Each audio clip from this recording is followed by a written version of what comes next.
how you rewire yourself to be magnetic to all that's possible. I just know that this podcast is going to become essential because what we're talking about is really how to quantum leap yourself to a life where you're consistently in overflow, not despite what's going on in the world, but literally as a result of what's going on in the world, that you flourish through these times of great change. That's what we're here for. So today we're going to talk about how to shift your paradigm and understand existence so deeply that your relationship to abundance in all of its forms is able to reach a new level such that the way that life relates to you, the way that the universe relates to you, the way that others relate to you is from a place where you literally are magnetic to all that you desire. Welcome to the Thriving Life Podcast. I'm Jennifer Huff. I'm on a mission to empower you with the knowledge, experiences, and tools to turn your dreams into reality. If you're ready for permanent shifts in your ability to stay unstuck, make glass ceilings your new floors, and want practical tools rooted in applied physics and neuroplasticity to live a life of fulfillment, this podcast is for you. Let's get thriving forward. You already are magnetic to all that you desire. You're probably just a little in your way. So we're going to talk about how to actually I'm not really interested in helping you get out of your own way because that's about analyzing what's wrong. More interested today in actually making a paradigm shift. You up for that? You ready? Groovy? Yeah? Okay, so here we go. So we're talking about how you can rewire for abundance. It's not necessarily just financial abundance, but you might be asking yourself these questions. Why do I feel there's so much more available, but I'm not able to plug into it? Like this sense of urgency inside that there's more available in all areas, in love, in finances, in the dream that's dreaming you, your purpose. What's one area where you feel like it's the most pervasive area, right? Where things just aren't, you're not magnetic. Maybe you've never been magnetic to what you desire. Do you ever wonder what that's all about? And last but not least is, have you ever asked yourself this question? I've experienced unexpected magical flow before where it just happened. Maybe it was for a week or a month, or maybe it was for a few years, but then it just went away. Don't you wonder what actually happened? What was going on then that's not going on now? And what is that thing where you're just in flow and you stay in flow and it's crazy? Where do blockages come from and why don't people shift? The answer comes from the way that most people approach the shifts. What they do is they try to excavate beliefs that aren't working. And I say this with total love, especially if you're a coach who works on beliefs. It's a great step on the journey. But if you're here listening to the podcast, you're probably someone who's seeking kind of those quantum leapy type results rather than spending the rest of your life excavating beliefs. Of course, understanding that by putting your attention on the beliefs about scarcity or about being blocked, you're literally activating the blockages and the scarcity. So how do you open yourself up to, how do you actually shift your beingness simply to understand and relate to life like it's all coming to you? What I'd love you to do right now is think of a time where everything came to you. It might have been 5 minutes and it might have been a year. But think of a time. Put it in the comments. I want to see. When was a time where everything just came to you? And on what subject was it? Could have been love, could have been finding an apartment, could have been about money, it could have been getting an amazing job. Just look at it and think about your state of mind before you got that. Were you grumbly and having a bad time? Or were you already in a different state of mind? So, what I want to share about this is excavating how come you're stuck is not actually a very productive way. Analyzing the ways that you think you're stuck is actually a highly unproductive way, according to the laws of physics, to actually move on. It's a long-standing one. Freud and Jung and all those guys were looking for deep-rooted reasons as to how come we're stuck. We've been stuck in a paradigm called excavation and analysis. I don't know if you're exhausted about that, but there is another way based on the laws of physics. And so here's something you need to know, that literally the instant that you have a problem or you feel stuck is the instant that the smallest particles of us, actually the smallest waveforms, quarks, they're not even particles, they're aspects of existence. Instantaneously, when you have a problem, there's an asking. You have an asking for something different, even if you don't verbalize it. Actually has consciousness, has the smallest aspects of existence respond and rearrange themselves. Now, you may have heard that before. You may not have heard that before. But what I want you to know is this: you don't have to consciously ask.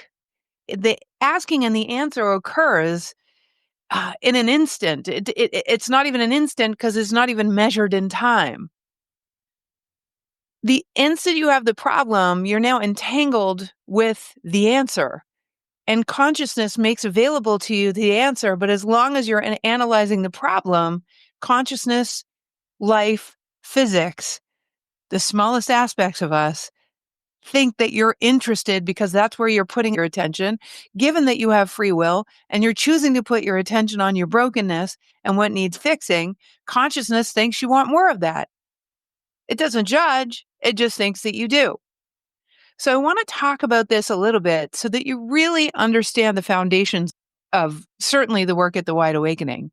By the way, if you haven't read our book, read the book that I wrote called Unstuck, The Physics of Getting Out of Your Own Way, may I highly suggest that right now, because it really pertains to what we're talking about. It's one of the reasons why people don't get in flow, because we've been entrained to believe that you have to analyze how come you're not. I want to share a couple of studies. One of them is about how our atoms are situated, formed, and what the constituent parts are. Now, I think we'd all agree here in 3D that everything is made of atoms, right? Even our bodies are made of atoms. Even the air is made of atoms. That's a gas. There are molecules that make up atoms, and not to be confused with my husband, Adam. But there are molecules that make up that there are atoms that make up molecules, and those atoms are made of protons, neutrons, and electrons. Now, I just want to talk about the fact that about protons and electrons just for a moment. Imagine that protons are made up of little things called quarks. They aren't they aren't fundamental particles because they're made up of something else more quantum physical. They're made up of these little quarks that are brought together by gluons. Yes, they're called gluons. Isn't that crazy? But what I want you to know about quarks and gluons is that they're non-local. They disappear and come back. So a foundational element of atoms with a T are made up of appearing, disappearing, and reappearing particles, aspects, let's call them characteristics. Now that's a proton. Let's go over to an electron. So what I was taught in high school is that electrons they have a valence shell and they go around and around. They like orbit the middle. And it's still taught in school and it's wrong. Every physicist knows that's wrong. It doesn't go around and around. It disappears and reappears. It doesn't go around. Electrons are non-local. They don't they aren't situated somewhere. And neither are the characteristics of the internals of a proton, meaning that everything we're made of disappears and reappears. Now, what is happening in the space between? What is happening in the time where it's gone? This is where physicists have a little bit of an argument, but not too much. But there is an argument. Here's what I see in the hologram of physics is that we have the opportunity, because our atoms are made of particulate or characteristics that are governed by our intention and by our awareness and by our consciousness. And quite literally, in every millisecond, you have an opportunity to rearrange where the most foundational parts of us show up. You can change your mind, change your focus, and change where the actual reality of our atomic three-dimensional world shows up. So when you look at what's happening in the world, I certainly am more interested myself, based on the laws of physics, in facing forward and using the contrast and using what's not working in the world to inspire me to focus on what is. I think we need one other experiment explained, which is the slot experiment, whereby particulate was sent through. If you took a tennis ball machine and you had wet, red painted tennis balls, and you had two slots big enough for the tennis balls to go through, imagine that quantum particulate was sent through two slots, just like these wet tennis balls were sent through. And imagine that if you send wet tennis balls through two slots, if there was a wall on the other side, those wet tennis balls, if they were red, would land in a relatively straight line, right? According to the two lines that the tennis balls were sent through. And we have a foundational, as human beings, we have a foundational understanding, even as a kid, of physics, that if you throw enough balls through those two, you'll end up with two straight lines. The thing is, the original experiment, of course, was done in a vacuum. Our intention, our knowing, our basic understanding of physics, even if you wouldn't call it that at 8 years old, of them landing in two straight lines aren't there. So what happened is that these electrons are sent through the two slots, and on the other side, it was as though a whole field, as if it was water, a whole field of those particulates, of those aspects of the field, got disturbed. It was like waves. When you fired them through the slots, there were waves that came out the other side. Interesting, neither here nor there. You probably don't think it's a big deal. Maybe you've even heard this before. But people bypass it. This is no small experiment, because when the experiment was done without the vacuum and the human consciousness was available to the experiment, what happened is, instead of there being a field of possibility where those particles, those aspects could land anywhere, the instant a human being's consciousness was in the room, those subatomic particles actually landed in two straight lines. What does that mean?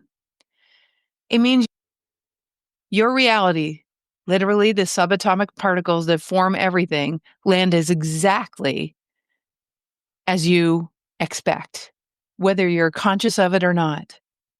You are giving off information, photon packages of information that are informing the subatomic particulate which way they're going to land.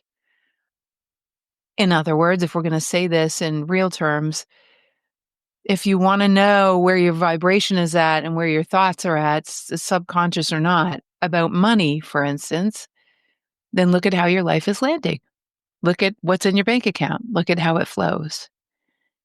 If you want to know about how receptive you are to the miracles being normals, look at how often they happen. Are they happening all day, every day?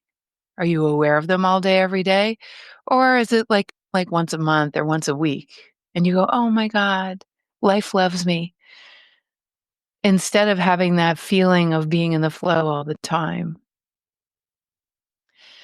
These are some pretty foundational pieces to our work in that if you don't understand the laws of physics, if you focus on excavating everything that's wrong with you, you'll just end up with more reasons to excavate the rest of your life.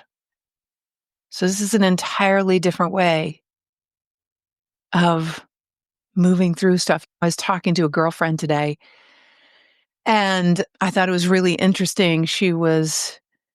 And I had another client talking about his relationship to being on the spectrum. And I've had a few clients like that, as you can probably imagine, people who feel like they're real unicorns.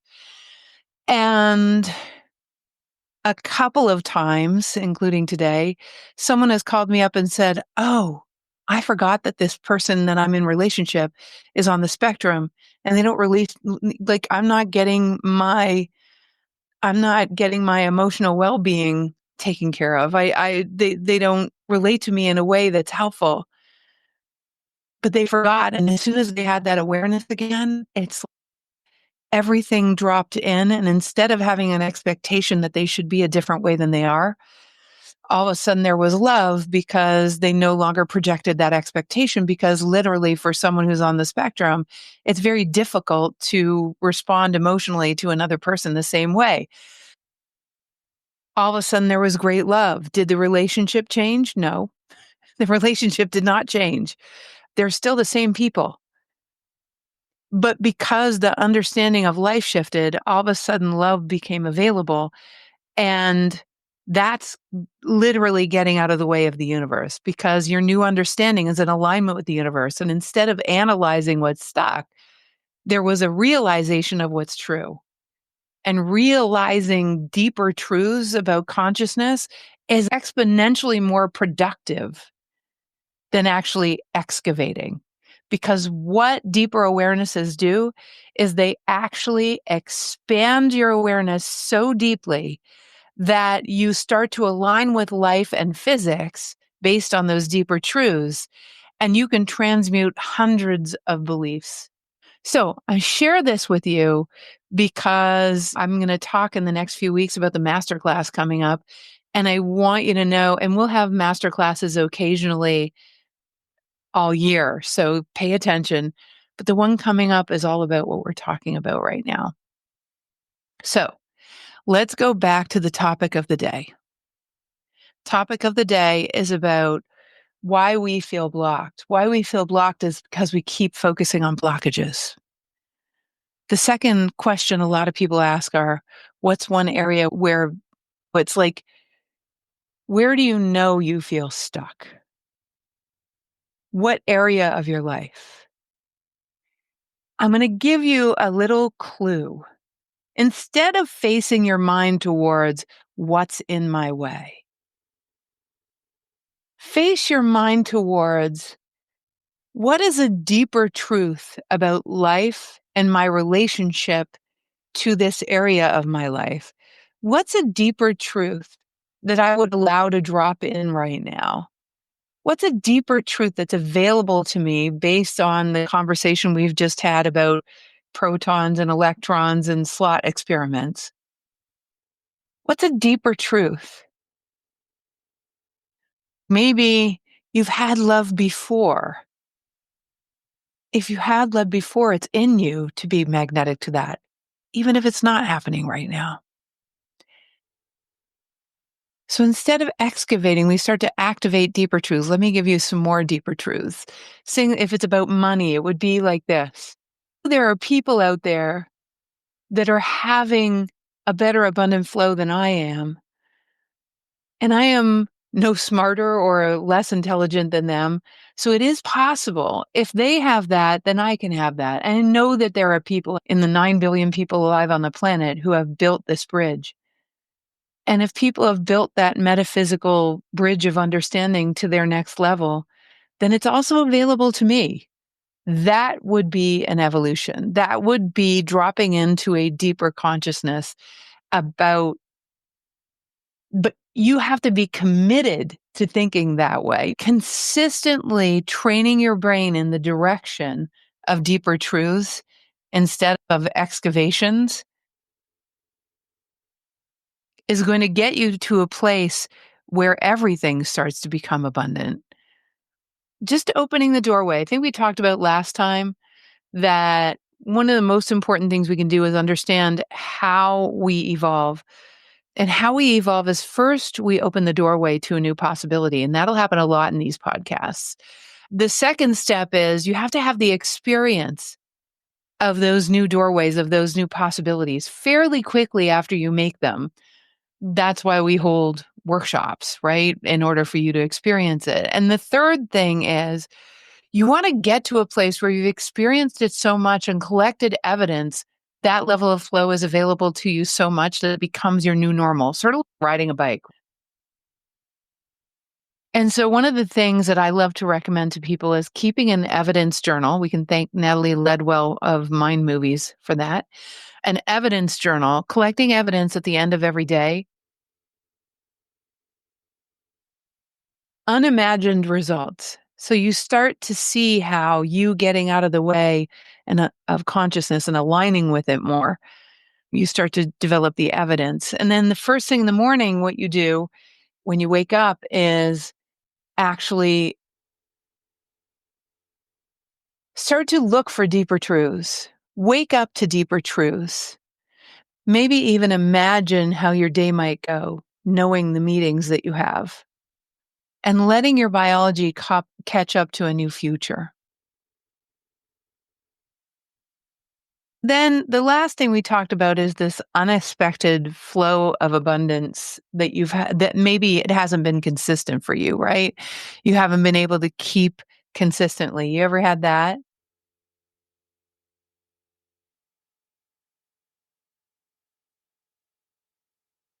The consistency, I was talking to someone yesterday who every once in a while she would see almost like the matrix, the aspects of consciousness, which I totally relate to. And that happens to me a lot.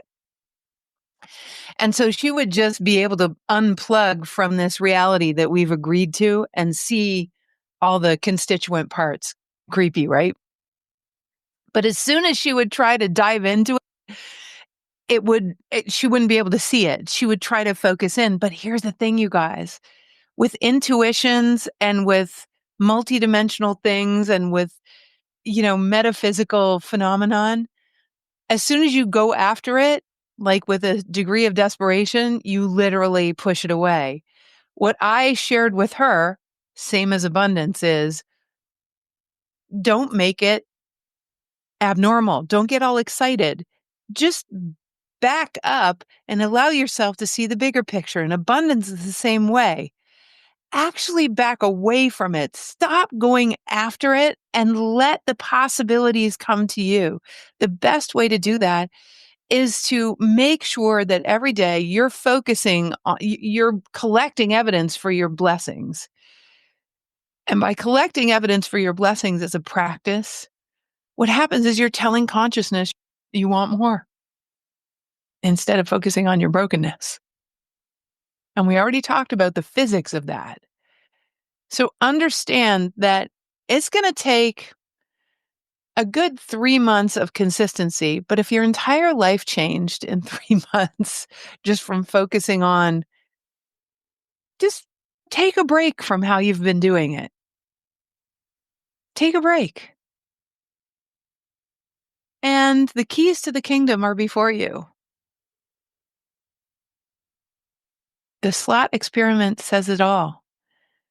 Literally, your atoms are disappearing and reappearing, or at least the constituent parts are, giving you an opportunity in every moment, in every millisecond. All is not lost to actually rewire yourself towards an abundant life.